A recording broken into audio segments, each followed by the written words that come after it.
Alors dans cet exercice sur la chute d'un arbre, le but est d'établir l'équation du mouvement de la chute et d'arriver en fait à déterminer finalement le temps de chute d'un arbre de 30 mètres. Donc le problème est assez simple.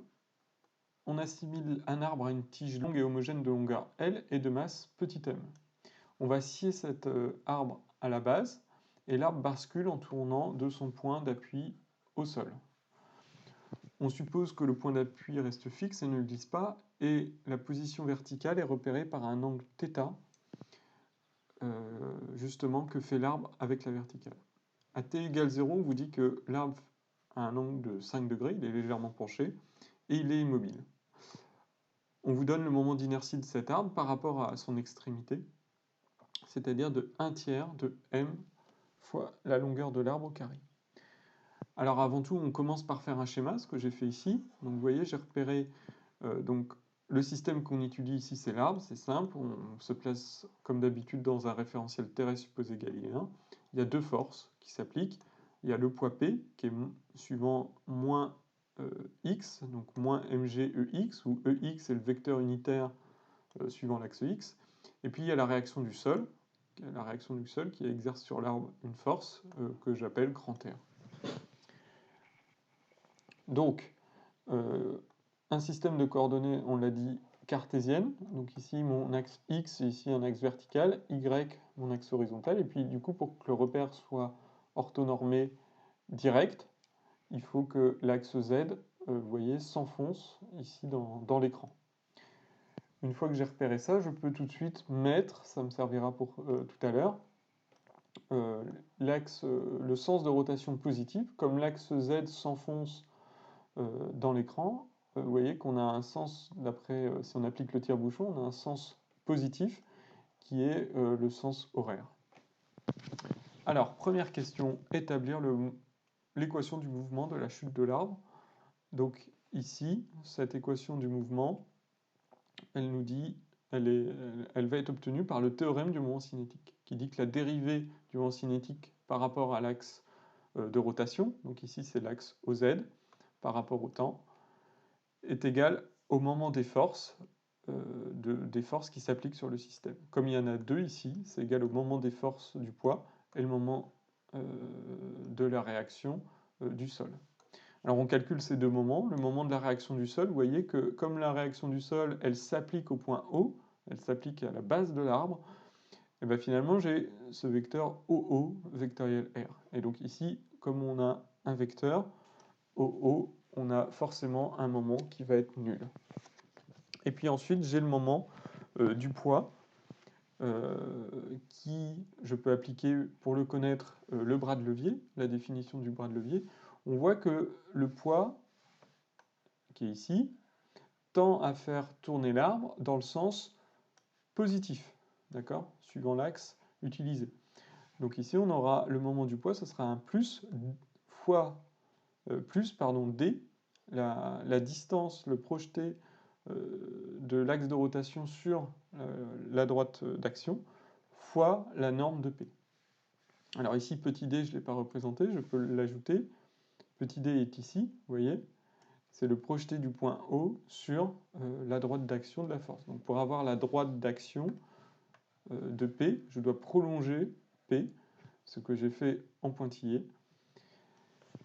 Et ici, la distance D est là. Et je peux exprimer cette distance en fonction de l'angle θ. Vous voyez, ici, je retrouve l'angle θ entre P et l'axe et l'arbre, pardon, entre la force P et l'arbre.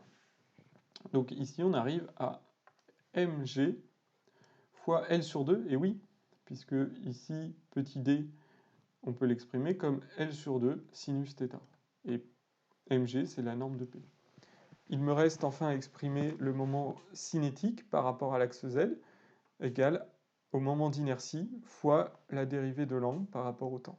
Je remplace par l'expression du moment d'inertie trouvé, et j'arrive, en égalant la dérivée donc, de ce moment cinétique et le moment du poids, j'arrive à l'expression, à l'équation du mouvement de la chute de l'arbre. Donc ici, on reconnaît une équation différentielle du second ordre qui fait intervenir donc la dérivée seconde de l'angle, mais elle est non linéaire puisque vous voyez qu'on a une fonction trigonométrique, ici, sinus θ. Alors la deuxième question, elle nécessite d'établir l'intégrale première du mouvement. On doit montrer que lorsque l'arbre fait un angle θ avec la verticale, on doit déterminer l'expression de sa vitesse angulaire. Vous voyez, sa vitesse angulaire, c'est-à-dire l'expression de la dérivée de θ par rapport au temps. Donc pour ça, je dois déterminer, si je veux ça, l'intégrale première du mouvement. Alors, la méthode est toujours la même. Je dois, pour établir l'intégrale première du mouvement, partir de l'équation du mouvement et la multiplier, cette équation, soit par la vitesse, si on est dans le cas d'un mouvement de translation, soit par la vitesse angulaire, si on est dans le cas d'un mouvement de rotation. Donc je multiplie ici l'équation que j'ai obtenue par θ points. Vous voyez, il y a des θ points ici qui apparaissent. Et ensuite, je vais donc intégrer cette équation. Pour retrouver θ point fois θ point point, par intégration, ça va me donner θ point carré sur 2. Donc ici, là, en effet, hein, si je dérive θ point carré sur 2, je vais bien retrouver θ point fois θ point point. Ici, pareil, pour le terme de droite, ça va me donner moins, attention, il y a un signe moins qui apparaît, moins 1 demi, moins g sur 2, pardon, fois cos θ. Et plus une constante, qui est la constante d'intégration, qui se détermine d'ailleurs des conditions initiales. Donc justement, on vous dit qu'à t égale 0, on a une vitesse θ point qui est nulle, et un angle qui vaut θ0. Donc finalement, la constante, elle vaut g sur 2 fois cosinus de θ0, en remplaçant dans l'équation précédente. Donc finalement, j'arrive bien à montrer l'expression qui est demandée. Vous voyez, θ point carré, c'est bien cette expression-là. Alors ensuite, avant-dernière question, il faut montrer que cette relation, on peut la réécrire autrement. Bon, là, il n'y a pas de difficulté particulière. Il suffit, ici, pour montrer ça, d'exprimer que θ point, c'est la dérivée de θ par rapport au temps. dθ sur dt. Je réarrange cette expression et j'arrive bien à la solution proposée. Enfin, on doit, en dernière question, déterminer le temps de chute de l'arbre. Donc, je peux réécrire l'expression en isolant dt. J'isole dt et je passe tous les autres termes à droite du signe égal. Le temps de chute de l'arbre, je peux appeler ça delta t, qui est égal au temps final moins le temps initial, ce delta t. Et donc c'est égal à quoi ce delta t? C'est égal à l'intégrale de mon terme. Donc vous voyez que ma variable, c'est l'angle. Lorsque mon temps initial, au temps initial, l'angle vaut θ0, et au temps final, l'arbre est tombé, c'est-à-dire qu'on a un angle de pi sur 2. Alors ici, on a une intégrale. Ce qui est donné dans l'exercice, c'est la valeur ici de cette intégrale. La valeur de cette intégrale, je vous la remontre, elle vaut, entre θ0 et pi sur 2, elle vaut 5,1. Donc ici, je peux faire l'application numérique. C'est un arbre de 30 mètres, donc L vaut 30. On prend, pour simplifier, G égale 10, et donc on arrive à un temps de chute de 5,1 secondes. Ce qui est intéressant ici, c'est de remarquer que, comme en chute libre ici, ça ne dépend pas de la masse de l'arbre. C'est-à-dire que le temps de chute ici, vous voyez que la masse n'intervient pas, la masse de l'arbre n'intervient pas dans le temps de chute. Ce qui intervient, c'est uniquement la longueur de l'arbre et puis évidemment l'angle initial.